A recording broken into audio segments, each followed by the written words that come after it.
If there was ever a moment that reshaped the very fabric of online poker, it was the fateful period between November and December of 2009. This was the era when the most legendary high-stakes poker battles unfolded, with young prodigies facing off against each other, wagering millions of dollars. And if there was ever a heads-up showdown that captivated the rail, it was the intense and drawn-out series of heads-up matches between the enigmatic Swedish player known only as Dwan and the online poker icon known as Tom Dwan. Dwan made his mark at Full Tilt Poker in 2007, while Dwan, aka Viktor Blom, arrived in 2009. By that time, both had earned reputations as fearless and formidable opponents in the high-stakes cash game scene. The long-awaited clash between them occurred in November of 2009 when Dwan was still a mystery. Unwilling to divulge his true identity, many had speculated as to the reason why Dwan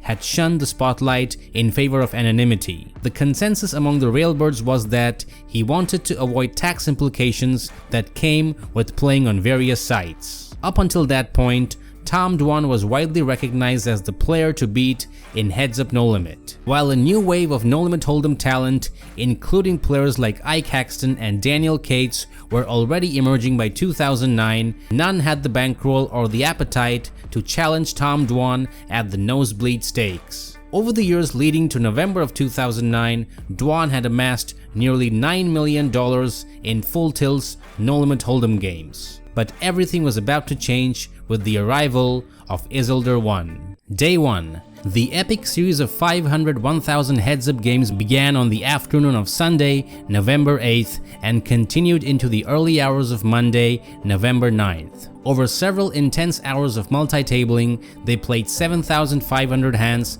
at the highest stakes online, battling it out in both PLO and No Limit Hold'em. From the outset, things took a disastrous turn for Tom Dwan. 7,375 hands took place across 6 tables of 500 1,000 no limit, where Dwan emerged with an $810,000 win.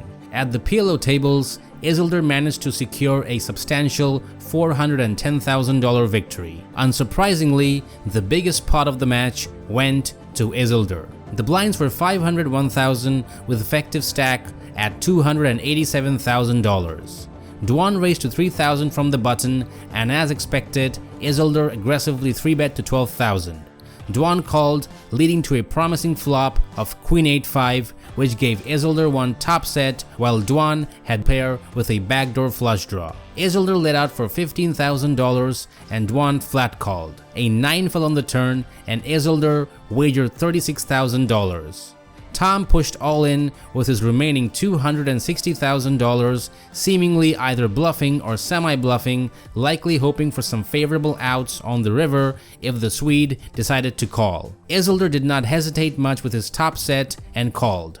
The 3 of hearts on the river was inconsequential, securing the $574,000 pot to As wrapped up the session, citing fatigue as the reason for stopping, Tom seemed a bit irritated, responding with a sarcastic "really" and "sweet." However, there was no need for concern as he replied, "I play you every day, please, I am not running you, I will play till you quit tomorrow."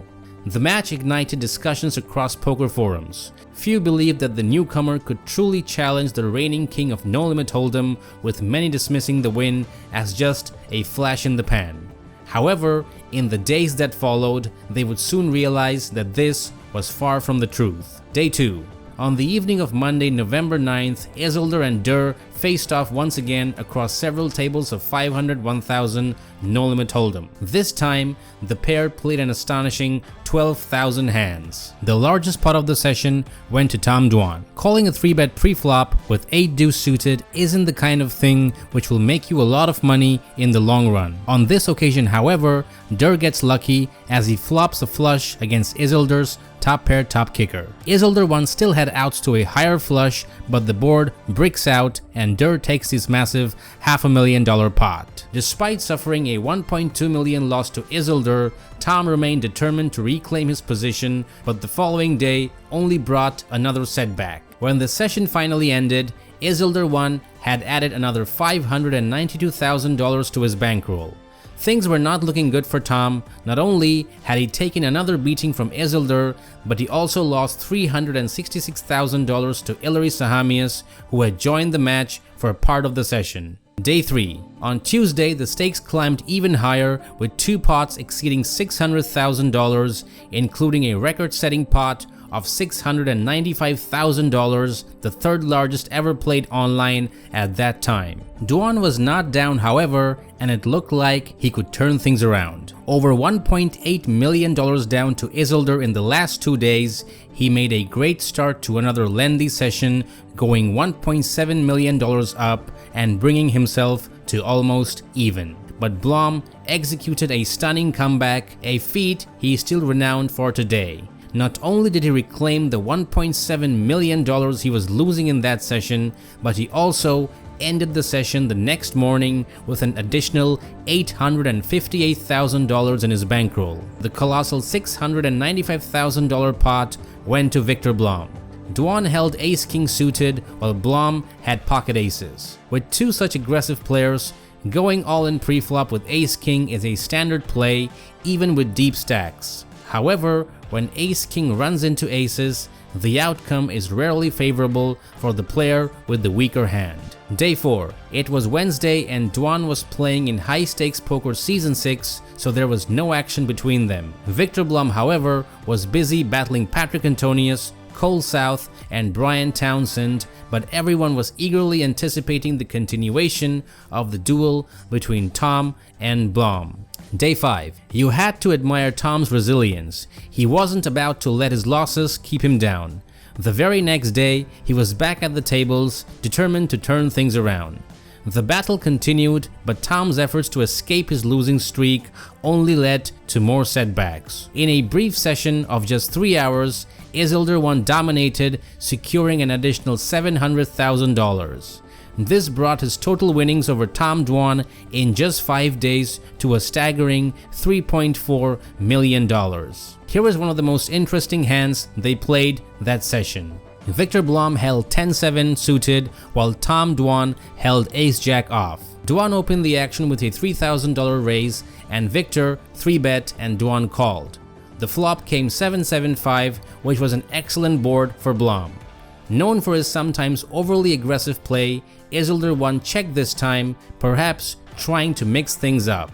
Tom also checked back, unsure of the situation. The jack of hearts on the river gave Dwan the nut flush draw with top pair.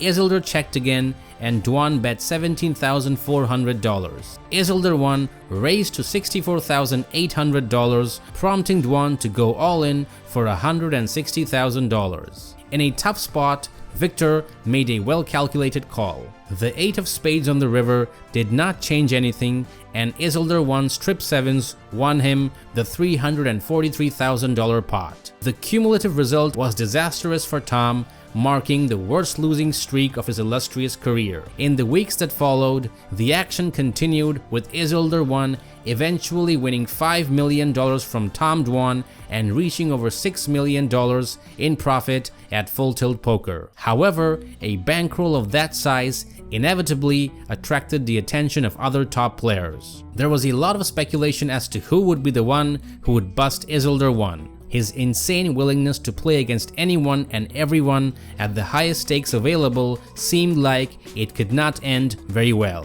After seizing the high-stakes crown and brimming with self-confidence, Isildur won made one of the gravest errors of his career.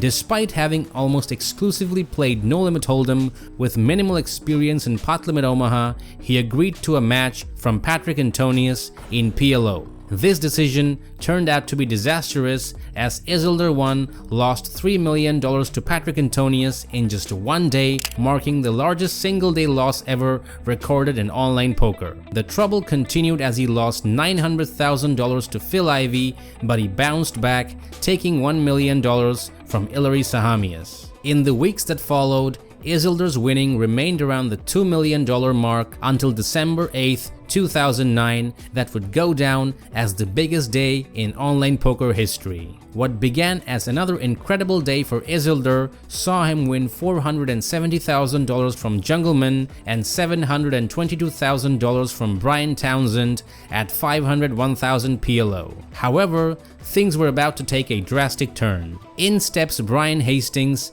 and from then on, Isildur seemed to fall into a bottomless pit. Hastings was already a well-established name. He was known as Stinger88 on PokerStars and played under his own name on Full Tilt Poker. As the cards were dealt, no one watching could have anticipated witnessing the most catastrophic losing session in online poker history. Over the next 2,858 hands, Isildur 1 lost a staggering $4.2 million.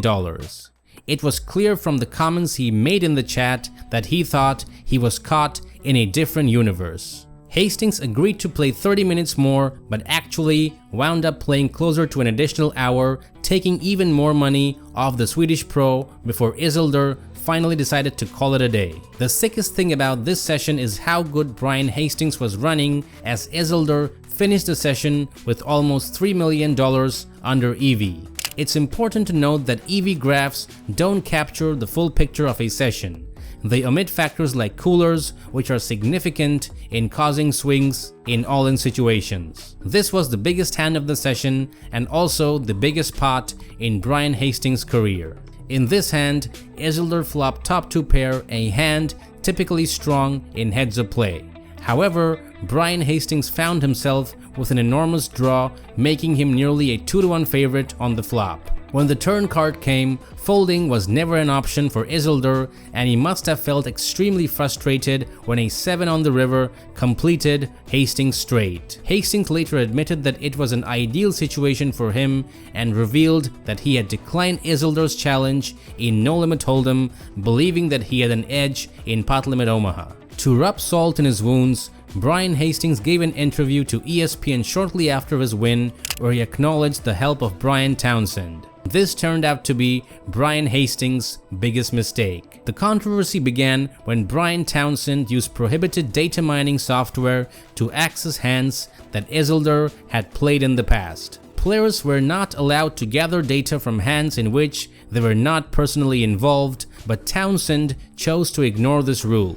He collected over 50,000 hands of Isildur 1's play, then shared his findings with Brian Hastings and Cole South. The three of them meticulously analyzed every detail of Isildur's game, crafting optimal strategies to counter his style using data they were not entitled to access. The internet exploded with accusations of collusion. As a result, Brian Townsend lost his Full Tilt Red Pro status for 30 days due to violating Full Tilt's terms. In his blog, Brian Townsend confirmed purchasing 30,000 hand histories to add to the 20,000 he already had. However, he insisted that he hadn't done anything else against the rules and denied sharing the database with his friends, claiming they only discussed strategies. Cole South also denied any involvement in the hand history exchange with Hastings and Townsend, as well as any role in developing a strategy against Isildur based on illegally obtained data. However, the damage was already done. Through their collaboration,